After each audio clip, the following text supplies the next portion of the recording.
Baik Bu, jadi pada pagi hari ini sebelum Ibu melaksanakan rutinitas kegiatan pembelajaran di kelas, insya Allah sebentar saya akan masuk di kelas Ibu untuk melaksanakan kegiatan supervisi terkait dengan pembelajaran matematika di kelas 8 yang akan Ibu sampaikan sebentar. Sebelumnya Bu, saya ingin menggali lebih jauh dulu terkait dengan tujuan pembelajaran yang akan Ibu sampaikan sebentar. Oh ya. Jadi terkait untuk tujuan pembelajaran, jadi ada dua tujuan pembelajaran yang akan yang peserta didik harus capai. Yang pertama, peserta didik tersebut mampu untuk menguasai konsep dari ukuran pemusatan data, salah satunya melalui metode diskusi. Kemudian tujuan pembelajaran yang kedua adalah peserta didik ini mampu untuk menerapkan atau memecahkan masalah kontekstual dalam kehidupan sehari-hari terkait ukuran pemusatan data. Jadi ada dua tujuan pembelajaran yang peserta didik harus capai, Pak. Iya, ini sangat menarik Bu ya. Jadi apalagi materi yang akan disampaikan itu sebentar terkait dengan pemusatan data. Iya, statistika. Terus yuk, kira-kira metode pembelajaran yang akan Ibu gunakan itu metode pembelajaran seperti apa? Untuk metode pembelajaran, jadi sesuai dengan materinya, saya anggap metode yang paling sesuai itu adalah metode kooperatif, diskusi. Kemudian untuk modelnya ini nanti akan saya selingi dengan model PBL, Pak, Project Based Learning. Baik Bu, jadi menarik tentunya, apalagi kemudian sebentar Ibu akan menggunakan metode PBL, Project Based Learning. Insya Allah sebentar kegiatan pembelajaran seperti yang disampaikan Ibu tadi bahwa ada juga kegiatan diskusi kelompok. Salah satu pengamatan yang akan saya fokuskan adalah terkait dengan kegiatan diskusi kelompok yang akan dilakukan sebentar. Selanjutnya Ibu, sebentar ada format yang akan saya berikan terkait dengan format pengamatan dari lembar supervisi. Ibu bisa menemani format pengamatan yang akan saya gunakan. Baik. Silakan Bu, mari kita masuk di kelas.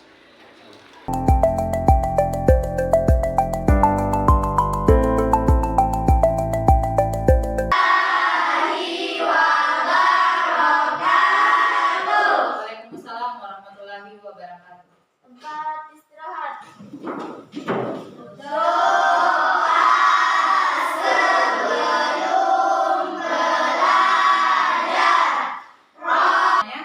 Saya absen dulu. Atau ada yang tidak hadir? Ada Bu. Ada? Berapa orang? 3. 3. Siapa? Nur Halimah. Halimah. Nur Halimah kenapa? Sakit. Sakit. Siapa lagi? Muhammad. Bagaimana kabarnya hari ini? Baik. Sehat? Sehat. Masih semangat? Semangat. Oke, kita tepuk semangat dulu sebelum memulai pembelajaran. Berdiri supaya lebih semangat. Oke. 1, 2, 3. Tepuk semangat. Baik, untuk hari ini kita akan melanjutkan materi yang minggu lalu ya. Minggu lalu kita sudah mempelajari mengenai statistika. Yang pertama dasarnya yaitu mengenai data ya, mengenai data. Sebelum saya lanjut, jadi untuk hari ini kita akan mempelajari mengenai ukuran pemusatan data. Pernah dengar kata ukuran pemusatan data? Atau baru kali ini? Baru. Oke. Sebelumnya ada yang tahu definisi dari data? Apa itu data? Nilai rata-rata. Ya. Indriani, apa itu data, Indriani? Data adalah pengukuran atau pengamatan yang dikumpulkan sebagai sumber informasi. Ya, bagus. Aplaus untuk Indriani. Jadi data untuk materi hari ini mengenai mean, median dengan modus. Jadi ini adalah bagian dari statistika. Jadi ada 3 yang akan kita pelajari hari ini. Yang pertama mean, yang kedua median, Dan yang ketiga, untuk hari ini ada dua tujuan pembelajaran yang harus kalian capai. Yang pertama adalah kalian mampu menjelaskan konsep dari mean, median, dan modus dari data. Tidak enak ya, maksudnya kita lebih semangat kalau kita tahu manfaat dari mempelajari materi tersebut. Atau ada yang tahu kira-kira apa manfaat dari mempelajari materi ini? Tidak tahu? Pernah di aktivitas hari pedagang misalnya di pedagang itu dia sudah menjual beras, dia sudah menjual telur, dia sudah menjual ikan. Misalnya ini satu pedagang dia menjual 3 jenis, ada beras, ada telur, ada ikan. Misalnya ternyata berasnya ini tidak laku, yang laku itu adalah telurnya. Nah, berarti si pedagang ini bisa melihat, oh, yang paling sering terjual atau yang paling disukai oleh banyak orang misalnya telur, berarti saya harus menambah pasokan telur saya. Artinya omset dari penjualannya akan semakin meningkat dengan melihat keadaan bahwa modusnya. Jadi dia modus sudah ada dalam kegiatan pedagang tersebut, ya. Karena dia sudah melihat, oh, ini yang paling sering terjual, oh, ini yang paling sering laku. Itu modus di situ. Ya, atau misalnya pernah lihat rata-rata nilai rapor tak? Nah, dari sekian banyak mata pelajaran rata-ratanya 90 misalnya. Kira-kira bagaimana cara menghitung rata-ratanya? Itulah mean yang berlaku lagi di situ. Toh? Jadi secara tidak langsung paham atau tidaknya mungkin kalian dalam aktivitas sehari-hari kalian sudah banyak menemukan. Perhatikan di atas ada contoh ya. Ada 4 orang siswa laki-laki di kelas 9. Temukan mean, median, dan modus menggunakan data berikut. Jadi misalnya sudah ada si Lukas tingginya 176, Miko tingginya 170. Menentukan mean, median dengan modus dari contoh di atas, ya. Ada pertanyaan di atas? Ya, jadi seperti ini. Jadi kalau misalnya dari data ini yang di atas Lukas, Miko, Ian, dan Chandra, kalau mau dihitung mean-nya, rata-ratanya itu adalah 180,25 cm. Jadi kalau sudah digabung semua dia rata-rata tingginya itu 180,25. Selanjutnya median. Modus. Dapat terlihat dengan mudah bahwa modusnya adalah 178. Kenapa 178 kira-kira? Karena angka yang muncul 2 kali. Angkanya muncul 2 kali. Kalau 176 hanya 1 kali. 189 hanya 1 kali. Oke. Berarti kalian sudah bisa kan tahu, oh, kalau modus itu yang paling sering muncul. Sama tadi yang saya ilustrasikan di awal yang mengenai manfaat menghitung ukuran pemusatan data, ya. Jadi misalnya muncul pertanyaan saya, kalau misalnya di sini 2 kali 176, misalnya dia ada 5 orang, toh? Ada dia 5 orang, berarti 176, 178, 178 dan 189. Pertanyaannya, berapa modusnya? 176 dengan 100. Sini dulu. Kita mau menghitung modusnya lagi mau dihitung.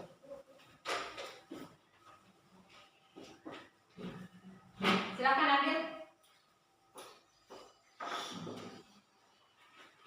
Kemarin mobil.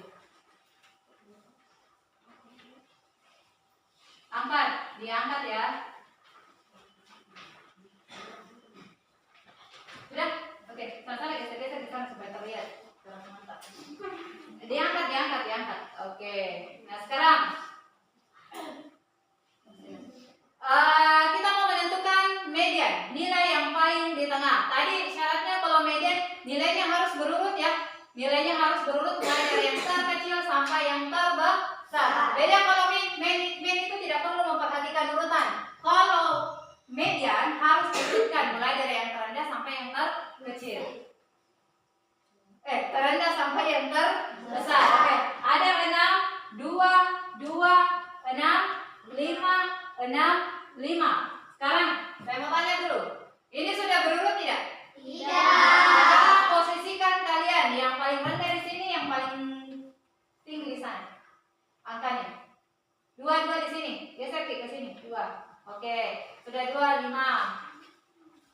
5. Oh, hati-hati di belakang. Mana? 5 di sini. Ya.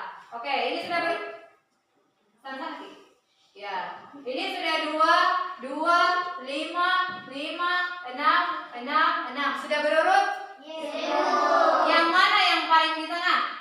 Posisinya berada di tengah. Misalnya ini bergeser. Kalau di sini bergeser ke sana, kita juga bergeser ke sana, kan? Saya bergeser. Di sana juga bergeser. Ini anggaplah itu eliminasi. Bergeser. Di sana juga bergeser, di Rahmat bergeser ke sana, di Rahmat saja. Nah, ini lagi bergeser. Ini juga bergeser. Sisa ini yang di tengah. Berapa angkanya? 5. Berarti mediannya adalah 5. Beda tadi dengan contoh yang tadi. Kalau contoh yang tadi yang ini. Oke. Ya. Kalau yang ini di sana kita di sana. Kita juga di sana. Ya. Kita di sana. Kalau yang data yang di atas karena dia genap, berarti nilai yang di tengah itu ada 2. Misalnya ini saya eliminasi yang 176, berarti yang 189 juga yang harus saya eliminasi. Toh, berarti nilai yang di tengah itu ada 2, 178 dengan 178. Dia kalau jumlahnya genap, berarti dia dijumlahkan kemudian dibagi 2. Nah, kalau dia bilangan ganjil, jumlahnya ganjil, berarti kan langsung didapat angkanya berapa? Toh, sama yang ini. Berarti mediannya atau nilai yang paling di tengah adalah 5. Jadi seperti itu cara menghitung. Jadi seperti itulah cara menentukan median dengan modus. Tapi kalau misalnya dengan kata-kata saya kalian masih kurang paham, tapi kan langkah-langkahnya sudah dimengerti, silakan nanti dibahasakan sendiri di kelompokmu, ya. Nah, sudah. Masih semangat? Ya. Atau ada yang masih kurang mengerti? Kurang paham? Atau kita coba? Oke, semangat dulu. Berdiri dulu semua. Semangat dulu. Tepuk semangat. Semangat. Belajar. Yes. Oke, aplaus untuk kalian. Oke. Sebelum saya lanjut untuk diskusi kelompok kalian, saya ada punya permainan dulu. Cluenya, dengarkan kata-kata saya. Paham? Cluenya, dengarkan kata-kata saya. Ini berapa? 1. Yang ini? 2. Kalau yang ini? 3. Oke. Sekali lagi saya ulang. Cluenya adalah dengarkan kata-kata saya. Ini 1. yang ini 2. kalau yang ini 3. Oke, saya tanya.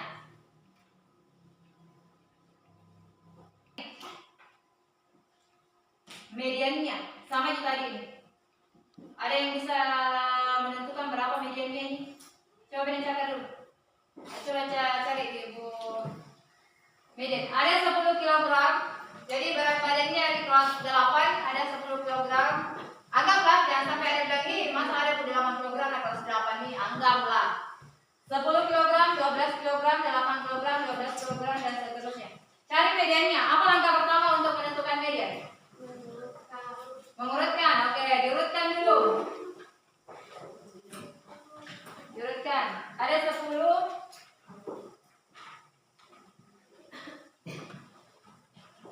10, 12, 8, 12, 15, 11, 10.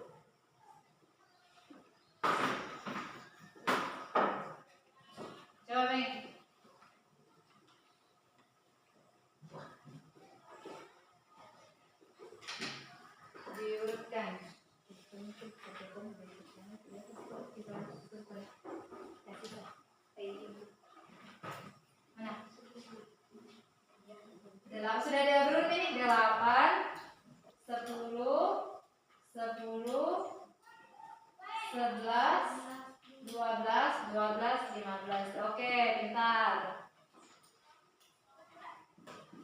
Ada lagi? Ada yang masih kurang jelas?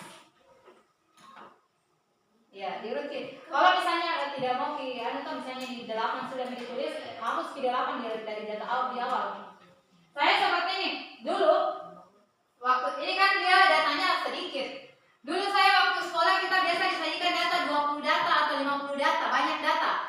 Cara saya, jadi misalnya saya tulis datanya, saya pindah ke sini. Misalnya saya sudah tulis 8 saya tulis. Ini kalau mau diurutkan datanya toh 8. Saya coret di sini 8 pakai pensil. Nah, supaya nanti tidak ada berulang. Karena kalau misalnya datanya begini aman. Ada tadi caranya Fadli? Bagus. Dia coret. Oh? Nah. Kemudian sudah ada 8, berapa lagi? 10. Nah, aku coret lagi di sini 10 supaya nanti kita lebih teliti ya. Ini enak kalau misalnya datanya hanya sekian, tapi kalau datanya misalnya sampai ada banyak datanya misalnya ada sampai 100 bagaimana? Atau sampai 50? Silakan didiskusikan dengan teman-teman cara menentukannya. Diskusi. Kira-kira bagaimana cara menentukan min? Kamu lihat tulis di kertas yang tadi toh.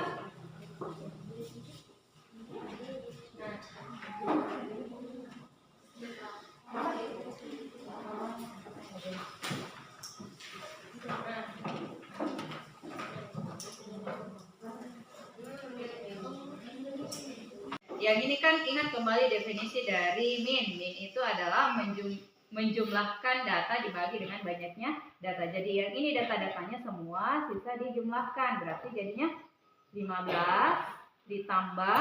Kan seperti tadi yang saya katakan, kalian per kelompok mendiskusikan dengan bahasa kalian sendiri. Kira-kira bagaimana cara? Apa itu mulai dari definisi dari apa tadi? Definisi dari min, median dengan modus. Kemudian kalian tulis caranya, cara menentukan min, median dengan modus. Oke, saya silakan tulis di kertas ini, kemudian nanti sebentar dibacakan di depan ya. Intinya dengan cara menentukannya ya. Diskusikan dan lakukan sendiri dengan teman-teman langkah-langkah untuk menentukannya. Karena kan biasanya lebih mudah dipahami ketika bahasa kalian sendiri, toh, daripada bahasa di mestinya tadi sudah dijelaskan. Kita kalian katakan caranya begini-begini. Mau pakai bahasa apa tuh? Sudah. Kelompok 1 sudah. Kelompok sini sudah. Belum. Sedikit. Sedikit lagi. Oke.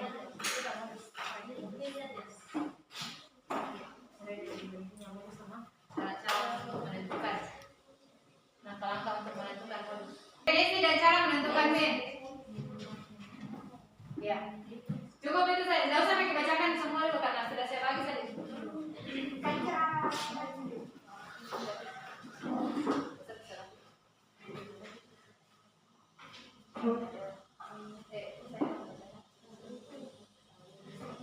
Assalamualaikum warahmatullahi wabarakatuh. Saya akan membacakan hasil diskusi kelompok saya. Min adalah nilai rata-rata. Minnya saja. Cara menentukan min bagaimana di diskusi kelompok tak? Cara menentukan Min. yaitu dengan membagi jumlah data dan banyaknya data.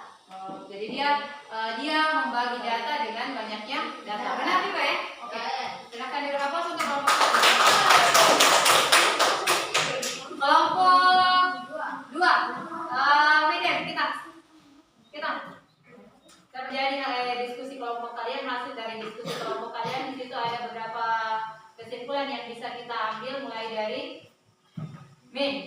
Tadi sudah benar, sudah didefinisikan tadi min itu adalah rata-rata satu himpunan. Median itu nilai modus itu adalah nilai Angka yang paling sering muncul. Oke, definisi dari modus dengan cara menentukan modus. Oke. Atau ada pertanyaan dari tadi? Sempat ada pertanyaan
20. Ini dia min berarti dijumlahkan semua termasuk X-nya. Baru sebentar kita cari nilai X-nya.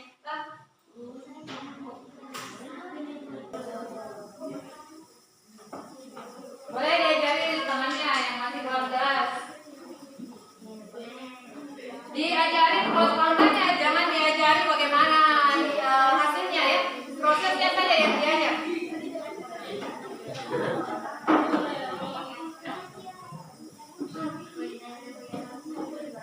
Kita sudah.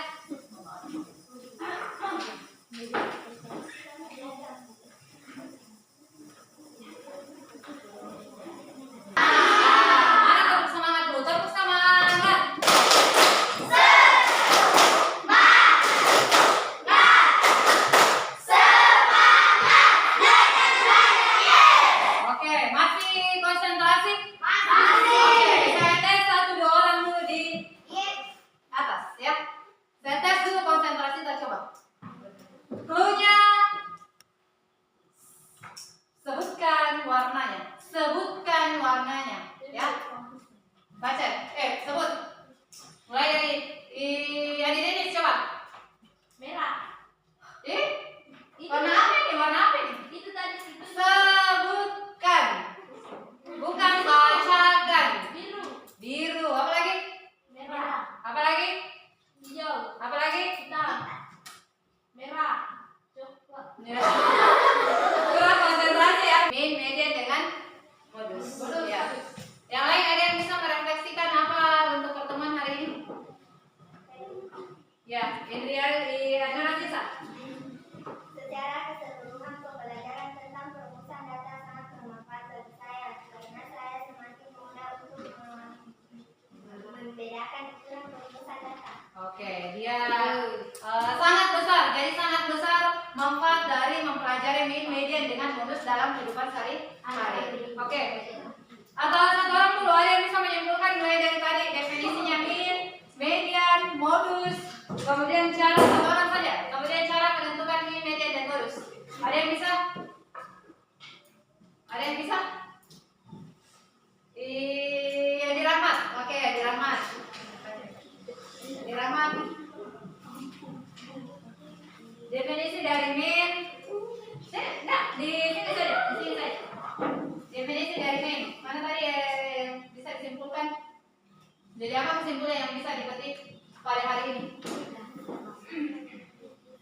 Min adalah, mulai dari definisinya. Min adalah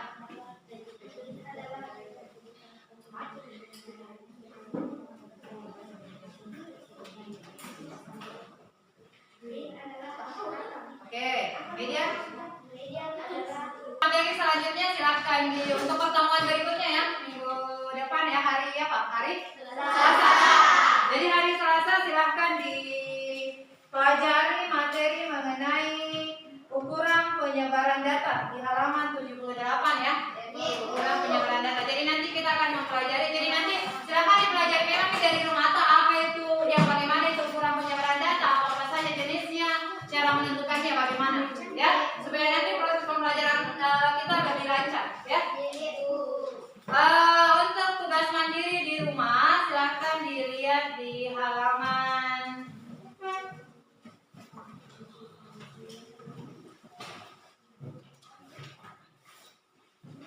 di halaman 70. Sudah kan dibuka halaman 70. Yang salah dan kita juga dibatasi oleh waktu, jadi untuk pertemuan kali ini saya akhiri dengan ucapan Assalamualaikum warahmatullahi wabarakatuh. Waalaikumsalam warahmatullahi wabarakatuh. Sebelum selesai disiapkan dulu doa setelah belajar. Silakan.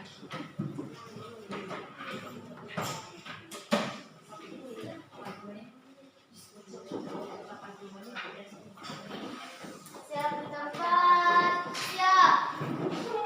Beri salam.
Bu, alhamdulillah kegiatan pembelajaran pada hari ini telah kita laksanakan dan lagi bersama. Alhamdulillah, saya lihat hasilnya luar biasa, Bu. Kira-kira bagaimana kesan Ibu setelah melaksanakan kegiatan pembelajaran tadi? Jadi tadi setelah saya melaksanakan pembelajaran ada beberapa hal positif yang saya perhatikan, Pak. Dengan model pembelajaran PBL ini saya lihat antusias peserta didik itu lebih meningkat, dia lebih bersemangat, apalagi ini ada kan metode diskusinya, dia lebih kerjasama antar kelompoknya itu sangat terbangun. Sehingga jadi dari keseluruhan pembelajaran yang saya lakukan, saya lihat betul-betul luar biasa antusias peserta didik. Jadi mereka itu lebih bersemangat dalam melaksanakan pembelajaran ini. Baik. Artinya apa, Bu? Artinya metode ataupun model pembelajaran yang Ibu gunakan tadi itu sudah tepat barangkali. Apa? Karena tergambar dari antusiasme peserta didik dalam melakukan kegiatan proses belajar mengajar itu saya lihat memang cukup luar biasa, Bu. Iya, Pak. Alhamdulillah. Selanjutnya, Bu, tentunya dari hasil pengamatan yang saya lakukan, Ibu bisa sebentar melihat hasil pengamatan saya. Selanjutnya dari hasil pengamatan Ibu barangkali ada hal-hal yang semestinya atau seharusnya perlu ditingkatkan, bisa mempedomani hasil pengamatan yang saya lakukan tadi. Baik, terima kasih, Pak. Jadi mungkin masih ada umpan balik atau apakah yang perlu saya harus tingkatkan dari segi pembelajaran saya, dari segi saya bagaimana menerapkan metode diskusi, atau bagaimana di dalam pembelajaran saya, Pak? Mungkin ada umpan baliknya. Kalau saya lihat tadi Bu, waktu kegiatan proses belajar mengajar, salah satu hal yang perlu Ibu benahi ke depan yaitu terkait dengan bagaimana memberikan lebih banyak waktu kepada peserta didik untuk melakukan kegiatan diskusi kelompok. Yang kedua, Ibu juga bisa memberikan umpan balik yang lebih spesifik pada saat kegiatan pembelajaran. Misalnya si Yusuf misalnya ditanya, yang seperti ini bagaimana Yusuf? Memberikan umpan balik yang lebih spesifik terkait dengan materi yang Ibu ajarkan tentunya. Iya, baik, Pak. Jadi insya Allah nanti ke depan pembelajaran ke depannya saya akan lebih meningkatkan. Jadi baik, Bu. Harapan saya tentunya Ibu, mudah-mudahan ke depan Ibu bisa membuat rencana pembelajaran perbaikan yang lebih baik lagi demi perbaikan mutu kegiatan pembelajaran kita di kelas tentunya. Baik. Baik, Bu, jadi mudah-mudahan kegiatan pembelajaran berikutnya bisa lebih efektif, dan satu hal yang harus kita yakini bersama, Bu, bahwa namanya manusia itu tidak luput dari kekurangan, tetapi kita harus terus untuk belajar demi perbaikan kualitas pembelajaran kita di kelas. Seperti itu, Bu. Terima kasih, Pak, sudah meluangkan waktunya untuk memberi umpan balik pada kegiatan pembelajaran saya. Baik, Bu. Mudah-mudahan, Bu, di waktu dan kesempatan berikutnya kita bisa bersua kembali.